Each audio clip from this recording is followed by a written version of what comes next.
안녕하십니까. 난중일기입니다. 현재 대한민국 정치 향후 100년을 좌우할 수 있는 주제, 비례대표제, 석표율제, 과연 무엇이 옳은가에 대해서 논의해보고자 합니다. 우리는 현재 양당제 속에 살아가고 있습니다. 과연 양당제가 우리나라를 잘 이끌어 나갈 수 있는 정치 체계일까요? 살펴봅시다. 현재 의식 있는 초선 국회의원들이 국회를 떠나고 있습니다. 바로 이철희 의원, 표창원 의원, 이용득 의원입니다. 이철희 의원은 의원 생활을 하면서 많이 지쳤고 정치의 한심한 꼴 때문에 많이 부끄럽다. 그래서 저는 다음 총선에 불출마하고자 한다. 이용득 의원은 현재 대한민국 정치 환경에서는 국회의원을 한 번 더 한다고 해서 의미 있는 사회적 변화를 만들 수 없기 때문에 국회를 떠난다고 말했습니다. 우선 원혜원 의원도 불출마 선언을 하였고, 삼선 백지원 의원은 국회의원 10년을 해보니 개헌을 하지 않고선 절대로 쉽지 않겠더라며 4년 후 정치 모습이 어제와 다르지 않을 것이란 점에서 국회의원을 계속하는 것이 자신이 없었다라고 말했습니다. 이어 제도와 틀을 바꾸는 게 정치를 바꾸는 길이라고 강조했습니다. 즉 이것이 뜻하는 바는 현재 양당제를 가지고는 합리적인 국회, 토론하는 국회를 만들기 어렵다는 것입니다.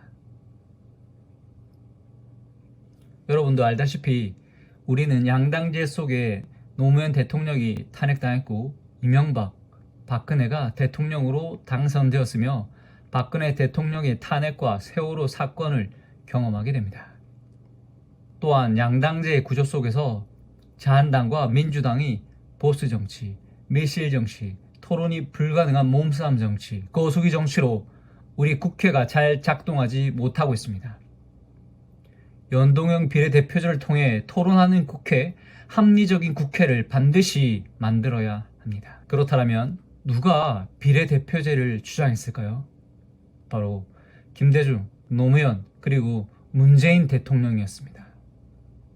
우리가 존경하는 대통령님들이 비례대표제를 주장했습니다. 왜 그랬을까요? 이유는 단순합니다. 양당제 속에 비합리가 꿈틀거리며 승자 독식의 독소가 퍼져 있기 때문입니다. 그래서 그것의 한계를 느끼고 비례대표제를 주장한 겁니다. 고 김대중 대통령께서는 소선거구제와 지역별 비례대표제를 혼합한 독일식 정당 명부 제도 도입을 적극 검토하라고 지시하셨습니다. 고 노무현 대통령은 독일식 국회의원 선거제도 또는 중대 선거구제로 국회의원 선거구제를 바꾸는 것을 조건으로 하려 했다. 이렇게 하면 우리 정치를 지역구도가 아닌 정책구도로 재편하는 제도적 환경을 만들 수 있다고 보았다. 만약 이렇게만 된다면 권력을 한번 잡는 것보다 훨씬 큰 정치적 진보를 이룰 수 있다고 생각했다. 대화와 타협의 정치 문화는 덤으로 따라올 것이다 라고 말했습니다.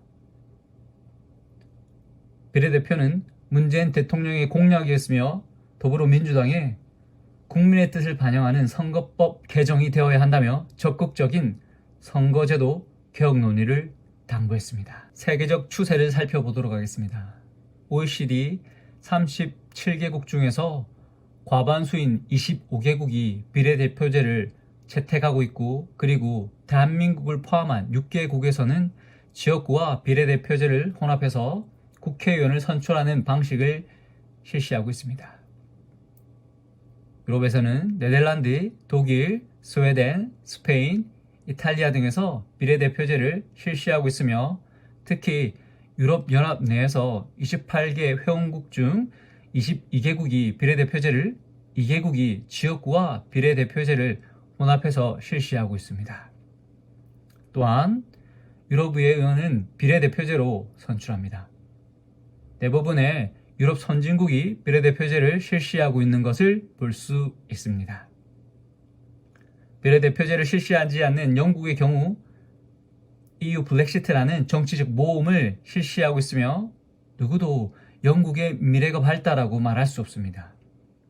물론 블랙시트 이후 초반기에는 보호정책으로 국가의 국민을 보호하여 효과를 볼 수 있는 가능성도 높지만 AI, 빅데이터 등의 혁신의 바람이 강한 이 시기에 보호정책을 사용한다면 차후 영국의 경제가 상당한 어려움을 맞이할 가능성이 매우 큽니다. 또 다른 양당제 국가인 미국은 트럼프를 대통령으로 뽑은 국가이며 지금 미 하원에서 탄핵이 추진 중입니다. 트럼프는 지구온난화를 막을 기회를 막은 인류의 발전에 큰 오점을 남긴 대통령입니다. 일본의 경우에는 석패율을 도입하여 책임 소재가 매우 모호해 역시 정치적 격변기에는 별로 좋지 못한 선택인 것 같습니다. 현재 일본은 완전 고용의 안정적인 경제상을 만들었지만 혁신 분야에서 우리나라에게 급격하게 추격당하며 전체 수출의 양이 계속적으로 줄어들고 경제적 활로를 찾지 못하는 형국입니다. 문재인 대통령은 촛불 대통령으로 국민의 열망을 담아 공수처 설치, 비례대표제를 공약으로 삼았고 올해 4월 국회는 연동형 비례제를 합의하였습니다. 원래 합의안은 지역구 225석대 비례대표 75석으로 민주당과 야사당이 합의하였지만 민주당은 250석대 비례대표 50석으로 비례대표 의석을 줄이고 거기에 캡을 씌워 50석 중 연동형 비례대표제를 30석에만 적용하고자 주장합니다. 이는 비례대표제를 거의 파기하는 행위이며 비례대표제의 정신에 어긋나는 것입니다. 하지만 야사당과 시민사회 반대로 이를 이번 선거에만 적용하기로 결정합니다. 하지만 이번에는 바른미래당, 정의당, 민평당 등이 이를 석패율 제도를 앞세워 거부합니다. 이제는 야사당이 양보할 시기입니다. 원칙으로 돌아가야 할 시기입니다. 고 노회찬 의원은 현재 의석 규모에서 석패율 제도를 도입한다면 비례대표제를 통한 소수 대표성 확보나 정당의 정책 및 이념적 지향성을 정책화해 나가는 가능성이 크게 약화된다고 말했습니다. 지금은 민주당이 양보한 만큼 야사당이 양보하여 연동형 비례대표제로 토론하는 합리적 국회, 국민을 위한 국회를 만들어야 할 시기입니다. 이를 막는 정당은 역사의 적이 될 것입니다. 난중일기였습니다.